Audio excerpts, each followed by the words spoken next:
जनतेने तुम्हाला उंचीवर नेले तीच जनता खाली आणेल। शिर्डीत काँग्रेसच्या प्रचार नारळाचा शुभारंभ। तुम्ही आम्हाला कमी उंचीचे लोक आहेत असे म्हणता, परंतु त्याच लोकांनी तुम्हाला उंचीवर नेलंय। तुमची उंची आमच्यामुळे वाढली आहे हे ध्यानात ठेवा। जनतेने तुम्हाला उंचीवर नेऊन ठेवले आहे, ती जनता तुम्हाला खाली आणेल असा घणाघात करत शिर्डी नगर परिषदेच्या निवडणुकीसाठी काँग्रेस पक्षाच्या वतीने आज प्रचार नारळाचा शुभारंभ खंडोबा मंदिरात करण्यात आला। यावेळी काँग्रेस पक्षाचे शहर अध्यक्ष तथा उमेदवार सचिन उर्फ संभाजी चौगुले, काँग्रेसच्या सरचिटणीस प्रभावती घोगरे, ॲडव्होकेट अविनाश शेजवळ, रिपब्लिकन पक्षाचे नेते कैलास शेजवळ, भीमशक्तीचे नेते सिमोन जगताप, एकतावादी रिपब्लिकन पक्षाचे ज्येष्ठ नेते राहुल भडांगे यांच्यासह अनेक पदाधिकारी उपस्थित होते। यावेळी काँग्रेसचे शहराध्यक्ष सचिन चौगुले यांनी विरोधकांवर तोफ डागत म्हणाले की आम्हाला ज्या ठिकाणी शक्य होते तेथे आम्ही उमेदवारी अर्ज भरले आहेत।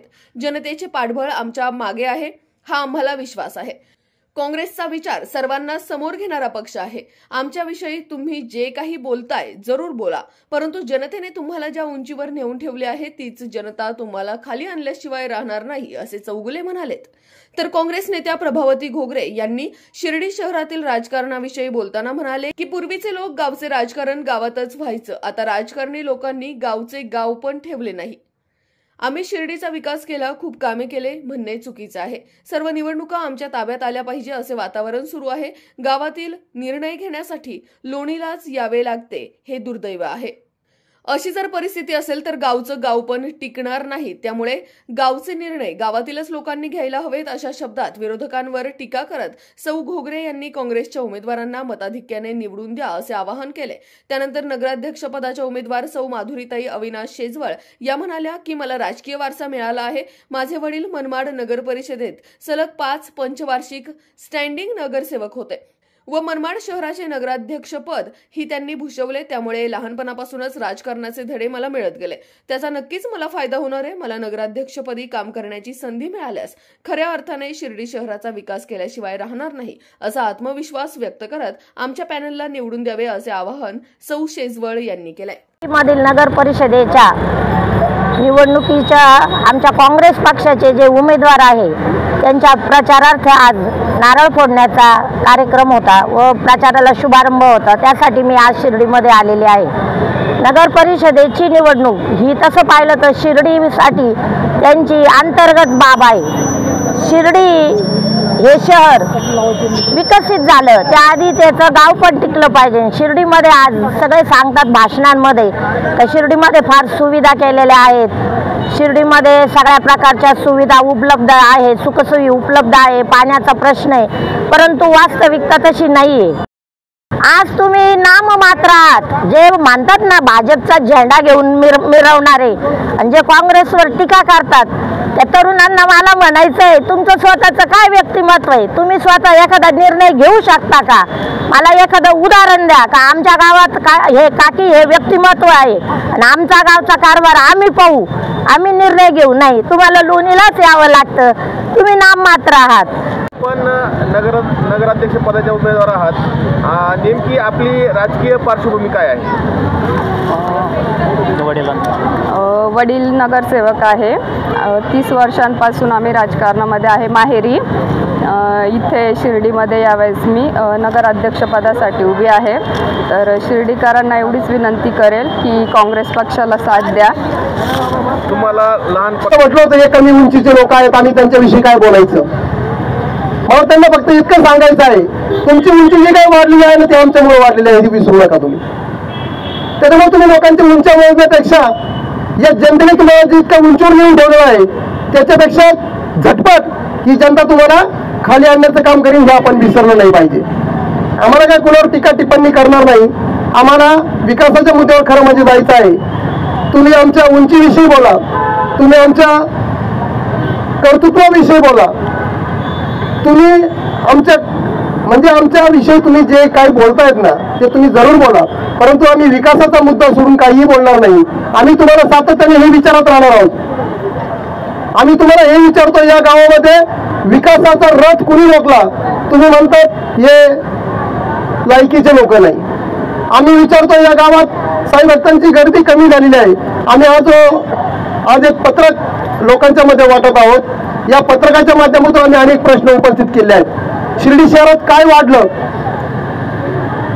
काय वाढायला पाहिजे होतं आणि काय वाढलं तर शिर्डी शहरात बेरोजगारी वाढली, गुन्हेगारी वाढली, हातावर पोट भरणाऱ्यांना त्रास देणारी यंत्रणा वाढली, असुरक्षितता वाढली, भेदभाव वाढला, खून, अन्याय, अत्याचार, मारामाऱ्या वाढल्या। या शहरातलं काय उद्ध्वस्त झालं असं आम्ही विचारत आहोत। तर या शहरातला रोजगार उद्ध्वस्त झालेला आहे, इथली बाजारपेठ उद्ध्वस्त झालेली आहे, इथली अर्थव्यवस्था उद्ध्वस्त झालेली आहे, आरोग्याची व्यवस्था उद्ध्वस्त झालेली आहे, शिक्षणाची व्यवस्था उद्ध्वस्त झालेली आहे, साई भक्तांची गर्दी या ठिकाणी कमी झालेली आहे। शिर्डीचं वैभव या ठिकाणी उद्ध्वस्त होण्याच्या मार्गावर असताना तुम्ही आम्हाला म्हणता तुमची उंची काय? अरे आम्ही तुम्हाला प्रश्न विचारतो, तुम्ही आमची उंची तपासता। आम्ही विचारतो तुम्हाला, तुम्ही जे आश्वासनं दिलेली आहेत त्या आश्वासनांची पूर्तता तुम्ही केव्हा करणार आहे? काय आश्वासनं दिली होती तुम्ही? याबा आम्ही इथे जाहीरपणे विचारत आहोत। हे पत्रक आम्ही आज संपूर्ण गावामध्ये, संपूर्ण शहरामध्ये वाटणार आहोत। तुम्ही आश्वासनं दिली होती या शहरामध्ये थीम पार्क करणार आहोत, केलंय का तुम्ही?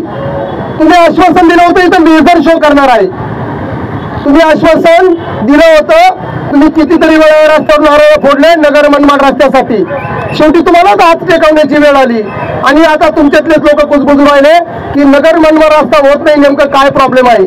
आता काय प्रॉब्लेम आहे तुम्ही ज्यांच्यासाठी करता, ज्यांच्यासाठी रात्रीचा दिवस आणि दिवसाचा रात्र केली आहे त्यांना तुम्ही विचारलं पाहिजे।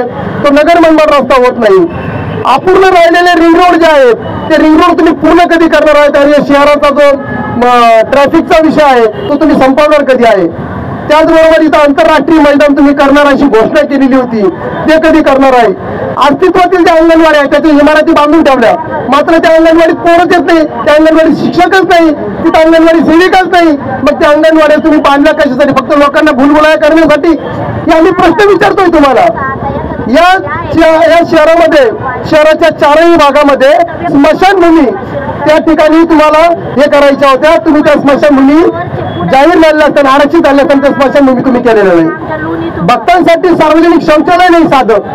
अरे तुम्ही विकासाच्या गप्पा मारता, विकास कुठे आहे हा प्रश्न आमचा तुम्हाला आहे। तुम्ही आमच्या या प्रश्नांची उत्तरं देणं अभिप्रेत आहे, तुम्ही आमच्या उंच्या मोजायचं काम नाही।